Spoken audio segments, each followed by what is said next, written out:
Imagine só a cena, um dos momentos mais sombrios da história de Israel no deserto. Tudo parecia perdido, a esperança quase morta. E é exatamente aí que surge um capítulo sobre graça, sobre a seriedade do nosso coração e sobre lembretes que podem, literalmente, salvar uma vida. Hoje, a gente vai mergulhar fundo em Números, capítulo 15. Essa frase, ela resume a essência deste capítulo. É surpreendente, né? Porque depois de uma rebelião gigantesca, o que a gente esperaria? Juízo, fim da linha. Mas a resposta de Deus é completamente outra. Ele responde com uma promessa. Ele reafirma o destino, mesmo quando o povo parecia ter jogado tudo pro alto. E para a gente sentir o peso disso, é só a gente voltar uma página. No capítulo anterior, o povo chegou à beira da Terra Prometida, olhou e se rebelou. Com medo, com incredulidade. Eles chegaram a pedir para voltar para o Egito. Foi uma quebra de confiança total. E é aqui que a história dá o giro impressionante. Depois de uma falha desse tamanho, o que viria a seguir? O fim da jornada? Não. A resposta de Deus é, para dizer o mínimo, desconcertante. Presta atenção nisso. Em vez de focar no fracasso, Deus começa a dar instruções para o futuro. E não um futuro qualquer, mas um futuro dentro da Terra Prometida. Ele descreve as ofertas, os rituais. É como se no meio do caos Deus dissesse: "Ei, apesar do que aconteceu, o meu plano não mudou. A casa nova de vocês ainda está de pé." O teólogo João Calvino enxergou isso com uma clareza incrível. A aliança de Deus, sabe, ela não se baseia na nossa perfeição, mas na fidelidade dele. A promessa se sustenta por quem Deus é, não por quem a gente é. E entender isso, uau, muda tudo. Mas o capítulo não para por aí, ele vai mais fundo. Ele nos mostra que, para Deus, nem todo o erro é igual. Ele faz uma distinção crucial que revela o que ele mais valoriza: a intenção do nosso coração. E essa distinção é brilhante. Pensa assim, de um lado, tem o pecado que a gente comete por fraqueza. Aquele tropeço no momento de descuido. O coração não estava em rebelião. Para esse tipo de falha, Deus providenciou um caminho, um sacrifício para perdão. Mas do outro lado está o pecado de mão levantada. É o pecado do desafio. É o "eu sei que isso é errado e vou fazer mesmo assim." É uma afronta direta à autoridade de Deus. E para esse, a lei não previa um sacrifício. Santo Agostinho resumiu isso de um jeito perfeito. O problema central não é o ato de errar em si, mas a postura de orgulho, de desafio por trás do erro. Deus lida com a nossa fraqueza com graça, mas a arrogância, essa encontra a resistência dele. E para que não restasse dúvida sobre a seriedade disso, o texto traz um exemplo prático e bem chocante. Mas logo em seguida mostra a solução de Deus para ajudar o povo a não cair nesse tipo de erro. A história é forte. Um homem é pego apanhando lenha no sábado, o dia do descanso. A sentença? Morte. E a pergunta que a gente se faz até hoje é: por quê?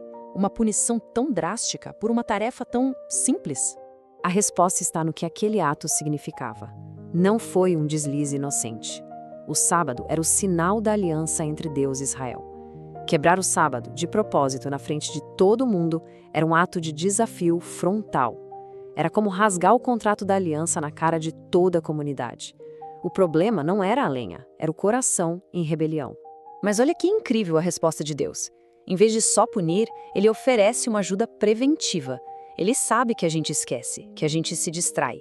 Então, ele cria um lembrete físico, algo para ser visto todos os dias.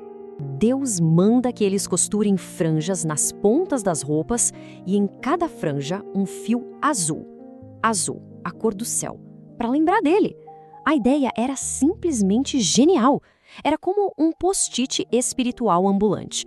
Toda vez que olhassem para baixo, para as próprias roupas, seriam lembrados de olhar para cima, para os mandamentos de Deus. E como tudo no Antigo Testamento, esses rituais, essas leis, não eram um ponto final. Eram como sombras, ecos, setas, todas apontando para uma realidade muito, muito maior. Os sacrifícios, que precisavam ser feitos de novo, e de novo, e de novo, mostravam que eram insuficientes. Eles apontavam para a necessidade de um sacrifício perfeito, um que fosse feito de uma vez por todas. As franjas e os mandamentos lembravam o padrão de Deus, mas ao mesmo tempo funcionavam como um espelho. Mostravam a sujeira, mas não tinham poder nenhum para limpar. A lei mostrava o problema, mas não era a solução. E então, a história da redenção chega no seu ponto máximo, onde os sacrifícios só apontavam e a lei só lembrava. Cristo cumpre perfeitamente. Percebe como tudo se encaixa? Jesus é o Cordeiro de Deus, o sacrifício definitivo. A graça dele é tão poderosa que pode perdoar até aquele pecado de mão levantada, para qual a lei não tinha resposta. E lembra das franjas? Uma mulher considerada impura toca exatamente na franja da veste de Jesus e é curada. A lei apontava, mas Cristo é a própria fonte da cura e da vida. Tá legal, mas o que essa história antiga, cheia de rituais, tem a ver com a gente hoje? Como essa mensagem atravessa os séculos e nos alcança, aqui e agora? A mensagem central é de uma esperança absurda. Assim como Deus falou de futuro para um povo que tinha acabado de falhar miseravelmente, Ele continua falando de futuro para nós. O nosso fracasso não precisa ser o fim da história. A disciplina pode vir, mas o propósito de Deus, esse permanece.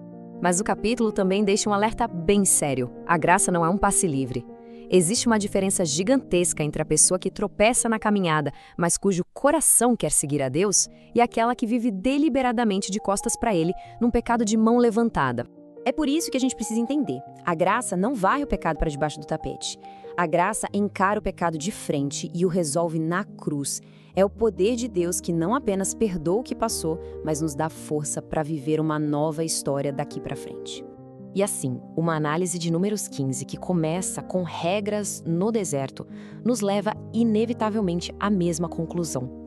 Tudo aponta para uma única pessoa, Jesus Cristo. Ele é o sacrifício perfeito, o cumprimento da lei e a nossa única e verdadeira esperança. No fim, sempre termina nele.